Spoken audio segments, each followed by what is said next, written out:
Olá, seja bem-vindo para mais um vídeo aqui no canal. No vídeo de hoje vamos abordar um tema de muita importância que é sobre salvação ou condenação. O que aprendemos desde criança ainda quando fazíamos parte do sistema religioso e o que realmente se trata sobre este tema quando estudamos a Bíblia de forma mais profunda, respeitando os idiomas originais, os quais ela foi escrita, ou seja, hebraico, aramaico e grego. Vamos ver quando aprofundamos os estudos de forma coerente e responsável, que não é nada a ver como o aprendemos no passado. Vamos ver que nós aqui do século XXI nunca tivemos nada a ver com que as igrejas católicas e evangélicas ensinam seus fiéis. Não se esqueça de se inscrever aqui no canal, deixe seu comentário, claro que depois de assistir este vídeo completo. Compartilhe com quem você conhece e deixe também seu comentário. Dito isso então, vamos ao assunto do vídeo. Gostaria de antes fazer uma pequena introdução que as igrejas dos tempos atuais não entendem nada dos assuntos aqui dos nossos vídeos, assim como de outros canais que falam sobre o que tratamos aqui. Porque eles ainda infelizmente vivem na lei de Moisés e todos os mandamentos da lei, por mais que digam que não. Pois são a favor do dízimo, condenação, morte, inveja, ganância, exclusão porque alguém pensa diferente deles ou não obedece aos dogmas. Praticam batismos, apresentações de crianças recém-nascidas nas igrejas e muito mais. Lembrando essa turma que tudo isso fazia parte da lei de Moisés que já foi cravada por Jesus na cruz há 2000 anos atrás, não tendo mais nenhum valor. Eles ainda não vivem na graça dada gratuitamente a todo mundo. Dizem que são guiados por Deus, mas na verdade não são. Podemos ver Paulo falando sobre isso já naquela época, que está em 2 Coríntios capítulo 3, versos 14 ao 15, que diz: Mas os seus sentidos foram endurecidos, porque até hoje o mesmo véu está por levantar na lição do Velho Testamento, o qual foi por Cristo abolido. E até hoje, quando é lido Moisés, o véu está posto sobre o coração deles. Não é preciso explicar muito sobre isso, e você vai concordar comigo, porque está muito claro. As igrejas leem e seguem o Velho Testamento, seguem doutrinas antigas já enterradas. Aliás, o chamado Novo Testamento também ainda é Velho Testamento para quem não sabia. Isso vamos ainda falar em um outro vídeo aqui no canal e esclarecer melhor sobre este assunto. Mas é importante já começar dizendo que sempre aprendemos, digo isso para nós que fomos criados dentro de igrejas evangélicas e por muitos anos fomos submissos aos ensinos delas. Aprendemos que salvação tem a ver com dogmas, doutrinas, muitas delas sem pé e cabeça, ir obrigatoriamente em todos os cultos, todas as tais campanhas, participar de algum grupo dentro da igreja, seja de louvor, evangelizações, cantina, ensino, escola dominical, etc. Foi dito também para nós que se algum dia nos afastássemos da igreja a qual fazemos parte, perderíamos o contato com Deus e assim estaríamos desviados de Deus, da salvação, perderíamos tudo na vida, sairíamos pobres, miseráveis, porque agora estaríamos sem salvação. Apenas por sair da igreja, ou de não aceitar os seus ensinos e etc. Mas a grande verdade, meus queridos, é que a salvação, biblicamente falando, não tem absolutamente nada a ver com isso. Aliás, salvação ou condenação, da forma que a igreja nos ensina, é somente para causar medo, espanto, submissão e assim por diante. Vamos ler algumas partes da Bíblia para então começarmos esta análise sobre salvação que a Bíblia menciona. E vamos ver que ela fala de uma única salvação e uma única só condenação. E isso já aconteceu e foi com os judeus de 2000 anos atrás, os quais estavam sujeitos à lei de Moisés. Lemos o que diz em Mateus capítulo 7, versos 13 e 14, que diz: Entrai pela porta estreita, porque larga é a porta, e espaçoso o caminho que conduz à perdição, e muitos são os que entram por ela. E porque estreita é a porta, e apertado o caminho que leva à vida, e poucos há que a encontrem. Esta passagem bíblica é um marco da imposição de medo por parte dos pastores nos ouvidos das pessoas leigas neste assunto. E pessoas que fazem parte da igreja, ou podemos dizer também das pessoas que não fazem parte de igreja nenhuma, mas vivem com este medo constantemente. É importante dizer que quando lemos isso que Jesus está falando dentro da sociedade de Israel de 2000 anos atrás, ele está falando com um propósito para o qual ele veio naquele mundo, dentro do contexto daquela época. Como sempre dizemos aqui, não podemos fazer como as igrejas fazem, que é ler versículos bíblicos e tentar de alguma forma adaptar o que Jesus disse para nossas vidas nos nossos dias. Primeiro, que Jesus deixou claro que veio apenas para as ovelhas perdidas da casa de Israel. Sabemos que esta expressão só era usada dentro de Israel, porque a casa de Israel significava a mesma coisa que a casa de Jacó, porque o nome de Jacó foi mudado para Israel quando ele luta com o específico anjo que ele encontrou. Segundo, um dos filhos de Jacó, que é o mesmo que Israel, que Jesus é descendente, ou seja, descendente de um homem chamado Judá. E Judá era um dos filhos criado dentro da casa de Israel, Israel este que é o mesmo Jacó. Os descendentes desse filho de Jacó receberam leis dadas através de Moisés, e vemos que ao passar dos anos, eles se desviam dessas leis centenas de vezes, recebendo assim várias sentenças citadas nessas leis, como também várias condenações. Portanto, já era previsto através dos profetas, como podemos ler na Bíblia, que Jesus era prometido para vir anunciar palavras que o povo judeu de 2000 anos atrás não entendeu. Ou seja, não entender os profetas, não entender as palavras dos reis. Então precisava vir Jesus para explicar a lei, cumprir toda ela, já que nenhum judeu conseguiu, para que ele mesmo, através da sua morte, acabasse com a lei que não estava servindo mais para a nação israelita daquele tempo.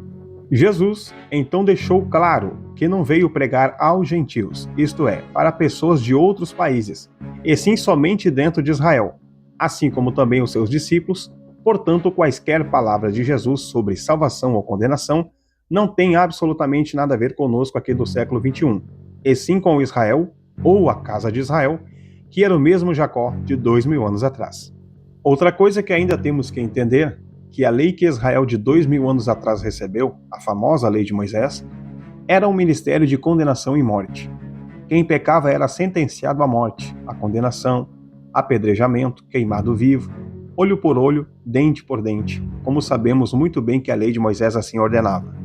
Sobre esta lei ainda vamos ver um vídeo detalhando mais sobre ela, e veremos também que esta lei é o diabo que foi aniquilado, e isso está explícito para nós leitores da Bíblia, em Hebreus capítulo 2, verso 14, em Colossenses capítulo 2, verso 14, e Apocalipse capítulo 20, verso 10, e etc. Entre tantos outros versículos que fala da destruição do diabo, e que isso já aconteceu há incríveis 2000 anos atrás. Podemos ver também que se o diabo foi aniquilado, destruído, jogado no lugar vindo da expressão judaica lago de fogo, como então podemos ainda dizer que temos que lutar contra o diabo, contra as suas astutas ciladas, entre outras coisas que o sistema religioso tanto fala? Claramente o diabo que acusava os judeus era a lei de Moisés. A palavra Satanás significa acusador, ou opositor, e é apenas um adjetivo e não um ser, como também a palavra diabo significa acusador, aquele que aponta, aquele que acusa, e não um ser de chifres e cauda como nos ensinaram. São apenas adjetivos de algo ou alguém que se opõe ou que acusa de alguma coisa a alguém, ou quando alguém comete um erro, um pecado, como acontecia antigamente. Neste caso, a lei acusava os judeus com seus 613 mandamentos constantemente. Portanto, ela seria destruída para que isso nunca mais acontecesse. Outra coisa importante a se dizer é que o espírito nunca teve em estado de salvação ou de condenação. Eu estou falando do espírito do homem. Redobre a sua atenção porque isso nunca foi ensinado dentro das igrejas do sistema religioso, ou seja, católicas, evangélicas e protestantes. Nós aqui neste mundo estamos passando por uma experiência nesta vida carnal. Quando nascemos, tomamos posse de um corpo físico através do nascimento, e o espírito dado por Deus somos nós. Que depois que morremos, o corpo vai para a sepultura, daí vem o versículo de Eclesiastes que o corpo vai para o pó, e o espírito volta para Deus, quem deu o espírito para o corpo que acabou de morrer. Isso podemos ver em Hebreus capítulo 2, verso 14, que diz: E visto como os filhos participam da carne e do sangue, também ele participou das mesmas coisas, para que pela morte aniquilasse o que tinha o império da morte, isto é, o diabo. Além de vermos aqui que quem tinha o poder, o império da morte, que era o diabo, ou seja, a lei de Moisés, como eu tinha falado anteriormente, vimos também neste versículo que lemos que os filhos de Deus vêm aqui neste mundo participar da carne e sangue, assim como todos os seres humanos. Nunca a Bíblia no original vai apoiar a ideia de uma condenação eterna e ainda queimando no fogo. Isso podemos ler que está em Jeremias capítulo 19, versos 4 e 5, que diz: Porque me deixaram, e alienaram este lugar, e nele queimaram incenso a outros deuses, que nunca conheceram, nem eles, nem seus pais, nem os reis de Judá, e encheram este lugar de sangue de inocentes, porque edificaram os altos de Baal, para queimar seus filhos no fogo em holocaustos a Baal, o que nunca lhes ordenei, nem falei, e olha só, nem me veio ao pensamento. Nestes versículos, assim como no capítulo completo, vai falar das barbaridades que os judeus estavam fazendo com seus filhos, seguindo os nojentos costumes de povos vizinhos que adoravam outros deuses, fazendo vários sacrifícios humanos usando seus filhos, e isso também lemos que Israel estava também fazendo. E lemos no versículo 5 do capítulo 19 de Jeremias, que Deus, além de condenar as atitudes dos israelitas de realizar essas práticas absurdas, ele mesmo disse que nunca ordenou, não falou e nem veio ao seu pensamento dele jogar alguém no fogo de forma nenhuma. Analisando brevemente isso, se percebe que se Deus condenasse alguém e jogasse no fogo, como a tradição religiosa ensina, ele estaria indo contra a sua própria palavra, que nunca veio isso no pensamento dele, sendo Deus, de jogar alguém no fogo. Mas, para não estender muito, vamos ver qual era esta condenação e qual a salvação da qual Jesus e os apóstolos estavam falando. Para quem já leu toda a Bíblia, já estudou, nem que seja um pouco, alguma coisa sobre a história dos judeus. A partir de Gênesis capítulo 1 até o capítulo 12, a Bíblia vai falar sobre a história de uma humanidade que vivia nos tempos antigos. A partir do capítulo 12 de Gênesis, a Bíblia vai falar apenas e unicamente sobre um povo específico, que eram chamados de hebreus no começo, vindo depois ser israelitas e posteriormente de judeus. Não vou explicar sobre isso porque o tema do vídeo é salvação ou condenação. Continuo sobre este assunto em um outro vídeo. Sabendo então um pouco de Bíblia, o tempo todo nas profecias de vários profetas, a Bíblia faz questão de enfatizar de quantas e quantas vezes que os israelitas desobedeceram a Deus e tiveram gravíssimas consequências por conta disso naqueles tempos. A partir do aparecimento de Moisés, os israelitas tiveram que obrigatoriamente ser sujeitos à lei de Moisés e tudo que lá estava ou salvava ou condenava. Já sabemos que isso aconteceu ao longo da história dos israelitas, principalmente no Antigo Testamento. Várias e várias vezes foram mortos de várias formas por conta do que estava na lei de Moisés. Repito que a Bíblia deixa muito claro que antigamente, dentro daquela nação, existia uma lei que era o ministério de condenação e morte. Assim que funcionava a antiga ou conhecida também como primeira aliança entre Deus e Israel. Por isso que Paulo vai dizer que a letra mata, que é o mesmo que dizer que a lei mandava literalmente matar quem desobedecesse à lei de Moisés. Isso a igreja tradicional, católica, evangélica, protestante, ainda não entenderam que nós aqui do século XXI não temos nada a ver com este ministério de condenação e morte da lei de Moisés, pois já foi excluída do mundo, sendo destruída para todo sempre. As palavras de Jesus, quando se dirigia aos judeus, e não para nós do século XXI, como sempre nos foi ensinado, é que eles se arrependessem dos seus pecados, porque era chegado naquele tempo o reino de Deus. Lembrando que isso ele falava baseado nas profecias que já falava sobre isso. Porém, os judeus estavam tão distantes dos ensinamentos de Deus que eles não faziam mais questão de saber o que tinha ou não na lei de Moisés. Quando Jesus cita sobre porta estreita, que a hora é chegada, poucos que entrariam para a salvação, que não eram todos que seriam salvos, mas muitos seriam condenados, ele estava falando nada mais e nada menos do que o grande dia do Senhor, mencionado ao longo de vários livros proféticos. Lemos então outra parte das palavras de Jesus, dirigidas aos judeus de 2000 anos atrás, que está em Mateus capítulo 24, versos 36 a 44, que diz: Mas daquele dia e hora ninguém sabe, nem os anjos do céu, mas unicamente meu Pai. E como foi nos dias de Noé, assim será também a vinda do Filho do Homem. Porquanto, assim como nos dias anteriores ao dilúvio comiam, bebiam, casavam e davam-se em casamento, até o dia em que Noé entrou na arca. E não o perceberam até que veio o dilúvio e os levou a todos. Assim será também a vinda do Filho do Homem. Então, estando dois no campo, será levado um e deixado outro. Estando duas moendo no moinho, será levado uma e deixada outra. Vigiai, pois, porque não sabeis a hora que há de vir o vosso Senhor. Mas considerai isso, se o pai de família soubesse que a vigília da noite havia de vir o ladrão, vigiaria e não deixaria minar a sua casa. Por isso, estai vós preparados também, porque o Filho do Homem há de vir a hora em que não penseis. Fazendo então um breve comentário do que acabamos de ler, tenho que ressaltar que seria importante ler este capítulo inteiro, assim como o capítulo 23 de Mateus, onde se trata dos avisos, ameaças, alertas aos judeus, assim como todo o Israel de 2000 anos atrás. O dia e hora que Jesus está falando aqui neste contexto não é de um arrebatamento que, erroneamente, a teologia tradicional e atual ensina aos pentecostais. Aqui Jesus está falando sobre o grande dia do Senhor, que seria a grande tribulação, grande matança dos judeus, dos sacerdotes, dos levitas e de todos aqueles que não quiseram ouvir e prestar atenção nas palavras de Cristo e posteriormente dos apóstolos. Isso viria contra Jerusalém e de modo nenhum escapariam, como reforça Jesus em Mateus capítulo 23, versos 33. Lembrando também, como já vimos aqui em outros vídeos do canal, que nunca Jesus falou em arrebatamento secreto e mundial. Nunca falou de condenação em fogo eterno no sentido literal da palavra.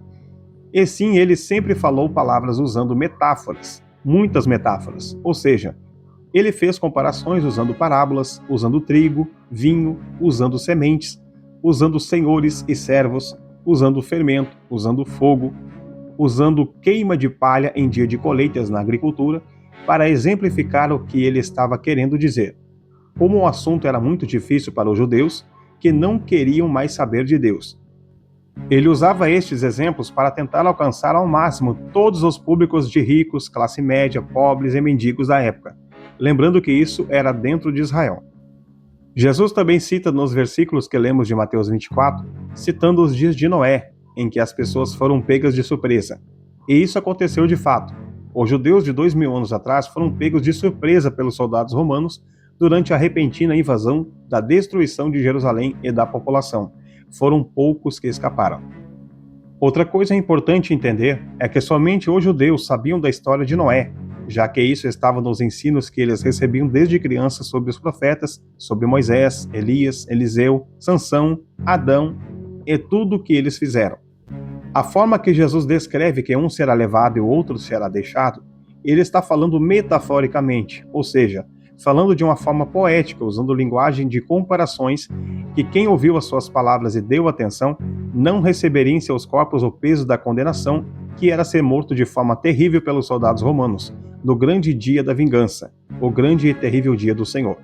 Mas escaparia fugindo do território israelita para escapar do doloroso juízo que o próprio Deus tinha enviado por 3 anos e meio contra Israel de 2000 anos atrás. Ele cita que ele mesmo viria como um ladrão vem de noite, de forma silenciosa, rápida, não avisando a hora exata, mas quando se percebesse, ele já fez o que estava já planejando em fazer. E quando ele diz no versículo 44 que lemos, que era para os judeus estarem preparados para quando Jesus viesse, trazendo o juízo, ele estava dando dicas de como escapar daquela terrível condenação que eles receberam há 2000 anos atrás. Porque o juízo foi em todo o território israelita, já que o Império Romano dominava o mundo inteiro daquela época, isto é, Europa, Ásia e Norte da África. Portanto, Israel estava dentro deste comando dos romanos, e que seria mais um império que Deus usaria para trazer um severo juízo contra os judeus de 2000 anos atrás.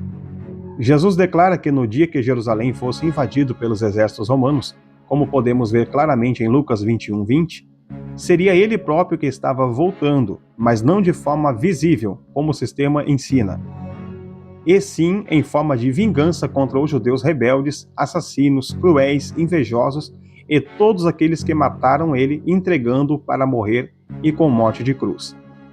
Quando tudo isso acontecesse, assim como Jesus deixou claro para os seus discípulos, ele avisou que isso representava que era ele que estava voltando, para se cumprir as Escrituras, profecias, as palavras de Cristo.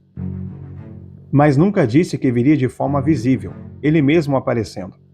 Porque ele disse, como podemos ler em João capítulo 14, verso 19, que diz: ainda um pouco e o mundo não me verá mais, mas vós me vereis, porque eu vivo e vós vivereis. Este mundo que Jesus se refere que nunca mais o veria, no grego é cosmos, que significa o mundo inteiro, todo o planeta. Não sei ainda como os pastores pregam que Jesus ainda vai voltar e todo olho vai ver, Na verdade, o que diz na Bíblia que todo olho veria é porque todo olho de fato veria não Jesus fisicamente, mas ele trazendo juízo contra Israel, porque ele mesmo tinha dito que faria isto. E os judeus rebeldes naquela época duvidaram disso e receberam a condenação, como dizia as profecias. Até mesmo aqueles que traspassaram Jesus. Eles teriam que estarem vivos para receber a sentença do juízo e a condenação. O sistema religioso se perde muito nisso, enganando a muitos que tudo isso ainda vai acontecer. Mas isso é só na cabeça deles. Como já foi dito aqui nos outros vídeos do canal, que sempre quando a Bíblia fala de fim, seria daquele ministério de condenação e morte, que era a lei de Moisés e o sacerdócio levítico. Quando fala de pecados era porque ainda a lei estava em vigor, até chegar à cruz, porque era a lei que dizia se alguém estava em pecado ou não. Quando falava de condenação era de morte, doença, pobreza ou algo do gênero, e não de condenação eterna. Quando fala de salvação, era de livramento de alguma tragédia vinda de guerras e etc. Portanto, já com este material em mãos, que acabamos de analisar, podemos concluir que tudo que Jesus disse, ensinou, avisou, alertou, tudo era para os judeus, porque para eles é que ele veio, e não para um povo de 2000 anos depois, como nos foi ensinado. Outra coisa que podemos concluir é que não há possibilidade de inferno ou lago de fogo de forma literal existir, porque o próprio Deus disse que nunca passou pela mente dele jogar alguém de qualquer forma no fogo, e nunca ensinou isso aos judeus, apesar que eles faziam isso com seus próprios filhos, várias vezes oferecendo a outros deuses, incluindo Baal, Moloque, entre outros. Sempre quando a Bíblia em profecias falou em condenação, e isso aconteceu e sempre foi de morte física, e sabemos que sempre foi de resultado de guerras, tragédias, como terremotos, tempestades, fome e etc. Como podemos ver Israel ser condenados por Deus por desobediência, como foi quando entregou aos judeus para serem condenados pelos babilônios na época do rei Nabucodonosor, como foi quando entregou nas mãos dos assírios, quando entregou os israelitas nas mãos dos filisteus, quando entregou na mão do Império Medo-Persa, assim como nas mãos do Império Grego, e agora, por último, entregando no grande dia da matança, conhecido como Grande Tribulação, nas mãos sanguinárias dos romanos, que era o último império falado nas profecias, não havendo possibilidade de existir outro império humano, ou qualquer outro que seja, a não ser o reino de Deus que é eterno, conforme nos diz em Daniel capítulo 2, verso 44, que o reino de Deus jamais terá fim. Só que ele avisa que isso seria ele mesmo trazendo o juízo, usando os soldados romanos. Porque ele fala do mesmo acontecimento que haveria de acontecer, usando uma hora o termo que Israel seria invadido e destruído. Em outros momentos ele fala que o grande acerto de contas seria administrado por ele mesmo. Em outras partes vai dizer que ele estaria voltando para se vingar dos judeus rebeldes. Assim como, claro, destruir o Império Romano, como podemos ler em Daniel capítulo 2, verso 44, e daí então estabelecer a todo o planeta e para todo sempre, como aconteceu no ano 70 d.C., o estabelecimento do reino de Deus. Lemos então o que diz em Daniel capítulo 2, verso 44. Mas nos dias desses reis, o Deus do céu levantará um reino que não será jamais destruído, e este reino não passará a outro povo. Esmiuçará e consumirá todos esses reinos, mas ele mesmo subsistirá para sempre. Portanto, podemos assim concluir que se o tempo do ministério de condenação e morte foi destruído, que era a antiga aliança, Velho Testamento, época dos levitas, sacerdotes, lei de Moisés, sacrifícios, abluções, purificações, batismo, dízimos, sentenciar alguém à morte por pecar e etc. Tudo isso foi destruído no âmbito espiritual no episódio da cruz, onde Jesus cravou no madeiro tudo aquilo da primeira aliança. E no âmbito físico, com a destruição do maior símbolo judaico, que era o segundo e último templo em Jerusalém, assim podemos dizer que não há possibilidade de haver mais condenação ou morte, porque o império da morte foi destruído e quem causava isso era a lei de Moisés. Isso podemos ler que está bem claro em 1 Coríntios capítulo 15, versos 54 ao 56, que diz: Antes de fazer a leitura, gostaria de chamar a atenção que tudo que vamos ler já se cumpriu, assim como a Bíblia inteira. Aos poucos vamos explicando tudo isso, pois leva muito tempo. E quando isso que é corruptível se revestir de incorruptibilidade, e isso que é mortal se revestir da imortalidade, então cumprir-se-á a palavra que está escrita: tragada foi a morte na vitória. Onde está, ó morte, o teu aguilhão? Onde está o inferno, a tua vitória? Ora, o aguilhão da morte é o pecado, e a força do pecado, olha só que interessante, é a lei, que é o mesmo diabo que acusava os judeus dia e noite. É importante ressaltar, então, que o inferno mencionado na Bíblia sempre vai falar de sepultura, ou conhecido também como mundo dos mortos, para a qual muitos já foram, assim como nós todos um dia iremos. E isso sabemos que é normal do ser humano, nascer e morrer, ou ir para o mundo dos mortos, que é a mesma coisa que sepultura, ou erroneamente traduzido na Bíblia por inferno, mas na verdade está falando de sepultura, para um lugar para onde nós todos vamos um dia. Porém, a morte que a Bíblia menciona é morte espiritual, como também a lei era um ministério de condenação e morte, pois antigamente quando as pessoas morriam ficavam inertes em seus túmulos esperando o dia ou o grande dia do juízo final, porque era o final da primeira aliança, que já vimos sobre isso no vídeo anterior a este. Então, quando a Bíblia cita que os mortos foram ressuscitados, é porque ninguém ia para o céu quando morria. Isso podemos ver nas palavras de Jesus quando disse em João capítulo 3, verso 13, que diz: Ora, ninguém subiu ao céu, senão o que desceu do céu, o Filho do Homem, que está no céu. Portanto, no dia do juízo, ou seja, no dia que Jerusalém foi invadido pelos soldados romanos para se cumprir as Escrituras, palavras de Cristo e dos apóstolos, durante 3 anos e meio da grande tribulação, ocorreu também a abertura dos livros das obras e o livro da vida. Das obras, porque o ministério da lei de Moisés era feito também de obras, sacrifícios, dedicações físicas e etc. Por isso que o livro das obras foi aberto, para que pudesse ser julgado todos que estavam debaixo da lei, ou seja, todos os israelitas de 2000 anos atrás que eram governados pela pesada lei de Moisés, e o da vida, porque era registrado os nomes de quem receberia a garantia da chamada salvação ou de vida eterna. Sobre isso veremos com mais detalhes em um outro vídeo aqui no canal. Mas lembrando que a Bíblia cita nesta forma, porque era a história de pessoas que eram sujeitas a uma lei que era de condenação e morte. Nesta aliança que estamos, e que é eterna, não haverá um segundo juízo. Não haverá fim do mundo, como os pregadores atuais falam, colocando medo nas pessoas, porque a própria Bíblia diz que o mundo nunca irá acabar, como podemos ver em Eclesiastes capítulo 1, verso 4, que diz: uma geração vai e outra geração vem, mas a terra permanece para sempre. Se os pregadores prestassem mais atenção no que está escrito, eles nunca estariam falando bobagem nos púlpitos das igrejas, pois a terra permanece para sempre, como acabamos de ler. Também podemos ler o que está em Efésios capítulo 3, verso 21, que diz: a esse glória na igreja por Jesus Cristo, em todas as gerações, para todo o sempre. Amém. Lemos sobre gerações eternas, e é sabido de todos nós, estudantes da Bíblia, que no céu ou no mundo espiritual não há geração, ou seja, ninguém é gerado, como nós aqui neste mundo físico. Não há nascimento de novos seres, não há sexo no mundo espiritual. Portanto, as gerações que Paulo fala aos Efésios aqui é das gerações aqui do mundo em que vivemos, onde sempre haverá gerações, pessoas nascendo, outras morrendo e assim sucessivamente. Porque quando Deus criou tudo isso, disse que era muito bom.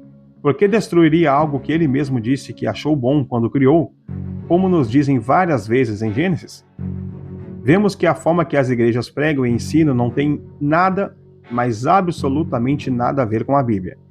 Muitas pessoas me perguntam: então quer dizer que se eu matar, roubar, destruir, mentir, enganar, extorquir, agredir, não vou receber nenhuma condenação de Deus?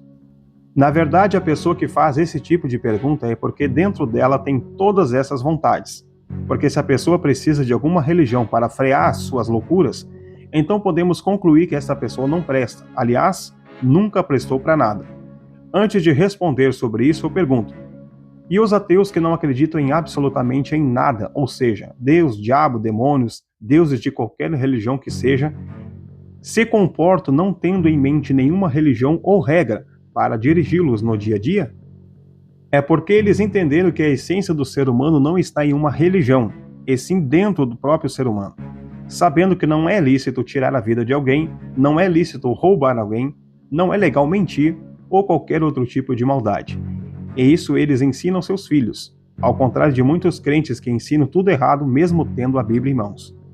Na verdade, não é preciso dizer que tem leis dentro de cada país, e nestas leis tem todas as sentenças de condenação e prisões para quem furta, mata, rouba, destrói, comete vandalismos, quando desacata as autoridades, quando maltrata alguém, quando comete qualquer que seja algum tipo de crime.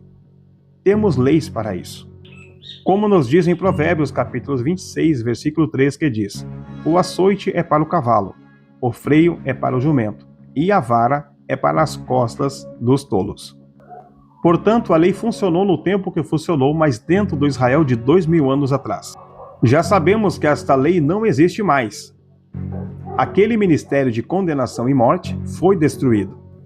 Agora vivemos em paz, cada um cuidando da sua vida, seus negócios, e não temos absolutamente nada a ver com o que está na Bíblia, porque apenas fala da história de judeus que viveram há mais de 2000 anos, e sobre a lei a qual eles estavam sujeitos. Como não fizeram o que estava na lei, tiveram a condenação 7 vezes mais sobre suas cabeças, no dia do juízo final, como falava nas escrituras que eles tinham em mãos. Tudo foi concluído. Nós aqui apenas ouvimos falar, lemos, mas não podemos nos incluir em nada daquilo que era apenas para eles. Aqui nos dias atuais, se você matar, roubar, furtar, destruir e etc., como você mesmo sabe, você vai ser procurado pela justiça, ser julgado, condenado conforme está na Constituição Federal. Então, não é a religião que vai dizer se somos bons ou não, e sim o nosso caráter, a nossa personalidade que está estampada para todas as pessoas olharem. Faça o bem, sem esperar nada em troca. Isso vale muito mais do que muitos diamantes e pedras preciosas em suas joias ou as suas roupas. Então, vou ficando por aqui, pessoal. Espero ter ajudado você a entender alguma coisa com este assunto deste vídeo. Vou ainda abordar sobre este tema com mais coisas em outros vídeos. Não se esqueça de curtir se você gostou do vídeo, comente o que você acha deste assunto e o que gostaria que fosse falado aqui. Compartilhe com quem você conhece e nos vemos então no próximo vídeo. Até lá!